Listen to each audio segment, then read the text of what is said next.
Hi everyone, welcome back to my channel. Today I'm going to be showing you how to make the best and the tastiest seafood okra ever. If this is your first time here, hi, my name is Abby and you're welcome to Meals with Abby.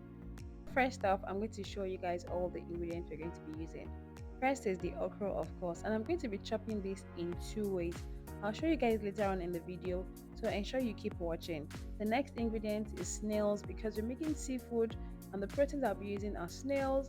I'll also be using some prawns, and then I'll be using this fresh fish. It's called fresh croaker, and then some calamari. You can use any seafood that you want or you prefer.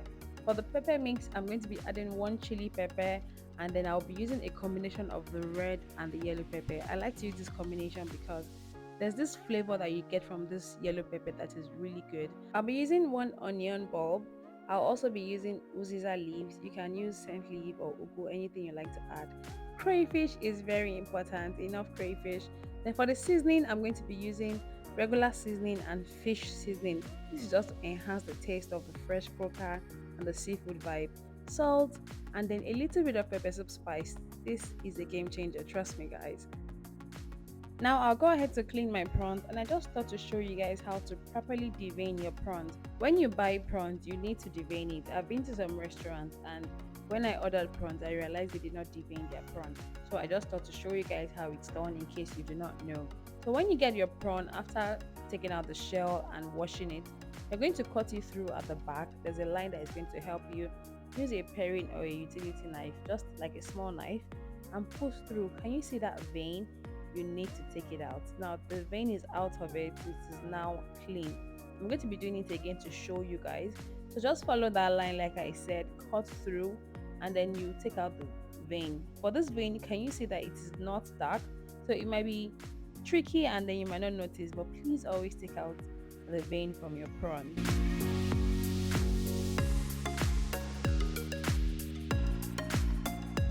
I also go ahead to wash my okra and prepare it to chop. But before I do that, I'm going to put the snail on heat. I like to pre-cook my snail at least till it's about 60% done. Add some salt and seasoning because I do not want to use the stock of the snail to cook the okra. If you get what I mean, that's just my preference. You can skip this part. Now for the okra. There are two ways I'm going to be chopping my okra because I like a little bit of chunk in it. So I'm going to be using my knife to cut this in this big round sizes.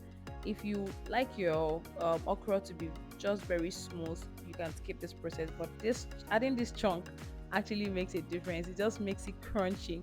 So go ahead to cut the okra in this size, and then you're going to put it in a bowl and set aside. Then the next way you can chop your okra is to use a mini chopper or a food processor. I don't know if you want to use a blender because blender is going to blend it really smooth. But like I said, it depends on your preference. So I'm also going to be using this so I can get a finely chopped okra, and this is what it is looking like.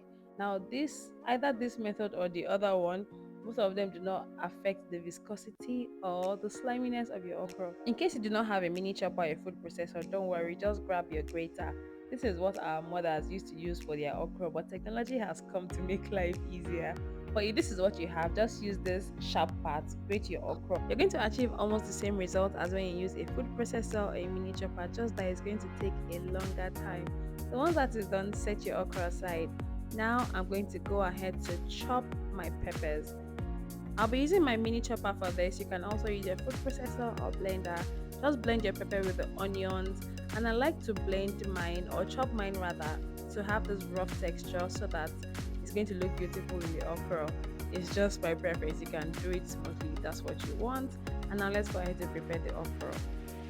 I always advise to use a wide pot for your okra, especially seafood okra, so that it's easy to stir your fish and it doesn't break.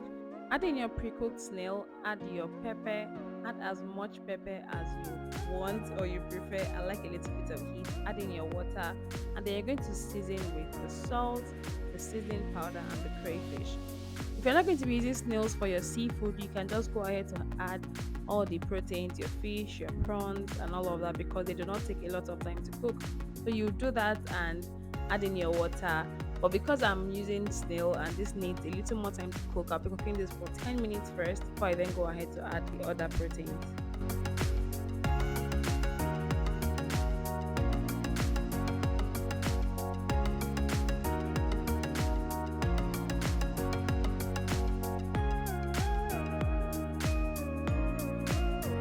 This has been boiling for 10 minutes and now I'm going to add the pepper soup spice. Guys, I added some uziza seeds to my pepper soup spice. If you're using the regular pepper soup spice and you also have access to uziza seeds, please add it. It's going to make a lot of difference. Now I'll be adding in the fish, the prawns, and the calamari.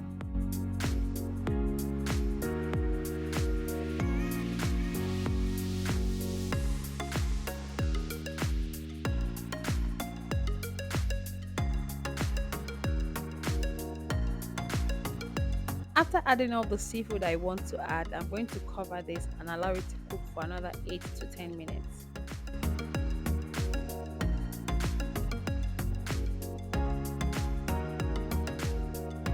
Now that all the proteins are cooked, the fish, the prawns, the snail is just right, I'm going to take out the prawns and the fish. I'm taking out the prawns because I do not want it to overcook, and I'm taking out the fish so that it doesn't break. When you add your okra, you need to stir it very well. And if the fish is still inside, it will definitely break.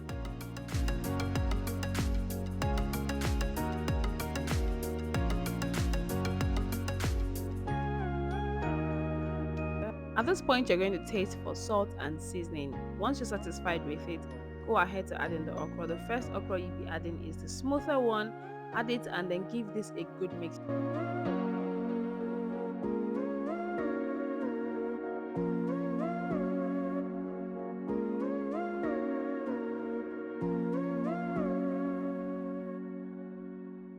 At this point, the okra is already going to start to draw and it's going to be looking nice. Go ahead to add the chunks that we cut and then give it a good mix. If the okra is looking too thick, add more water just to achieve the consistency that you like. I do not like my okra too liquidy nor too thick. I like it just right, like this. And then you're going to add in the uziza leaves.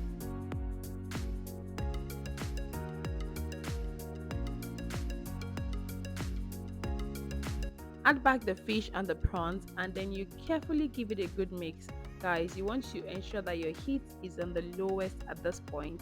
You don't want to do it on high heat, no, medium heat. Low heat is just fine because you just need a little bit of steam to do the rest of the cooking. Lastly, you're going to top with some extra crayfish, you guys.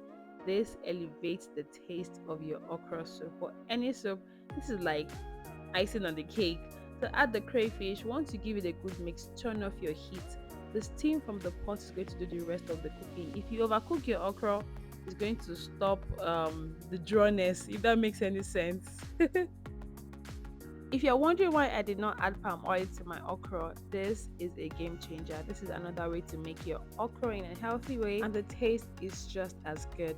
Today's shout out goes to Maureen.amen. Thank you for leaving a comment in our last video.